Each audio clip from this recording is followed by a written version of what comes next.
Let's start from the beginning on this. When the city-county partnership required by that controversial Measure O vote was formed back in December of 2022. After speaking with both agencies and their elected leaders, I'm told more than a year in now, they've built a solid foundation to work together and find suitable housing for thousands who are suffering in our streets. But with tens of millions spent here locally on those thousands of people and even more in state and federal grants, there's still a lot of work left to be done and millions more to be dished out to put those who are left out in a safe space. Once the city of trees, now it's the city of tents. Until we don't have folks living outside, we have more work to do. In a post-COVID world, Sacramento is plagued by poverty. The capital city's canvas painted with brush strokes of sidewalk encampments and lived-in campers. Let's stop managing homelessness and start ending it. A proposition simply easier said than done. Take it from Bob Erlenbush, who's going on 4 decades advocating for unhoused Californians in Los Angeles and now Sacramento. That gap is just widening and widening. The executive director of the Sacramento Regional Coalition to End Homelessness tells Fox 40 the crisis starts and is solved at the front doorstep. We're not even close. Homeless housing inventory is the name of the game, a competition Emily Halkin signed up for a year ago. Any housing units are good for our market overall. The director of Sacramento County's newly established Department of Homeless Services and Housing doesn't disregard any note of desperation in a sit-down interview with Fox 40. It's definitely a concern. This is not a one-time issue. This is an ongoing issue and requires ongoing investment.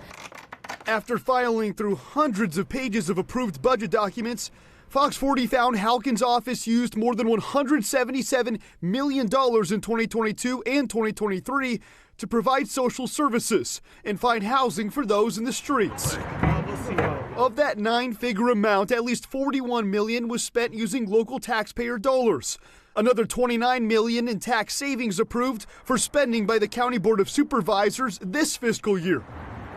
In that time, 2 temporary shelter communities were constructed in Sacramento city limits, housing about 180 people using encampment resolution funds from the state. A third $23 million site on Watt Avenue scrapped by the county in mid-January after city leaders unknowingly planned and opened their own shelter space on short notice for 240 unhoused residents just a few blocks away. This is a marathon, unfortunately. I wish we could speed things up, but I remain hopeful that the efforts of the county and our partners will make a marked difference. The foundation's being laid. Now, what do we need? The man with the skyline view of Sacramento from his seat at City Hall vocalizes the question he answers in the very same breath. We need more temporary housing.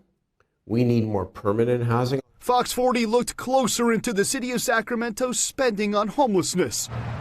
Fiscal year budgets show the city is also investing taxpayer millions from the general fund and a voter-approved Measure U full sales tax.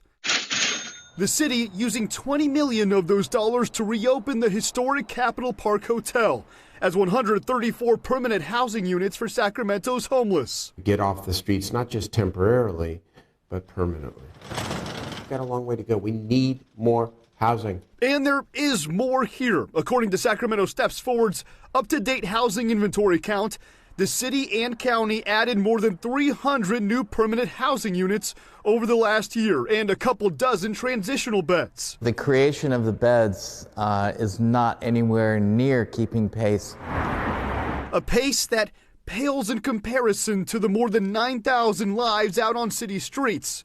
Enough room to house less than half sleeping without a warm bed. We need to do more work upstream to stop the flow into homelessness.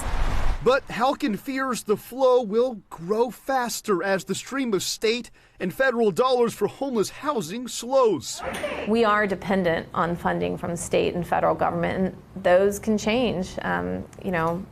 Knock on wood, they won't. But her department is already planning on it, working with nearly $120 million fewer dollars this fiscal year.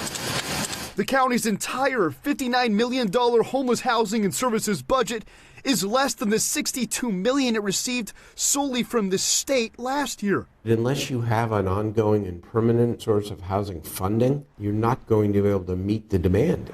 I hate to be a naysayer, but might be a little too late. A grim outlook from Erlenbush as the state legislature clutches its California dollars and local leaders spend elsewhere. He predicts the unhoused epidemic will infect even more before Sacramento sidewalks shimmer once again. But this too shall pass. And just for more added context on spending, last year the city spent $225 million of its $1.3 billion on the Sacramento Police Department, compared to a little more than $10.4 million on its homeless housing initiative. The county giving most of its budget to the sheriff's office, more than $650 million, and as I said earlier, about $41 million on homeless housing and services.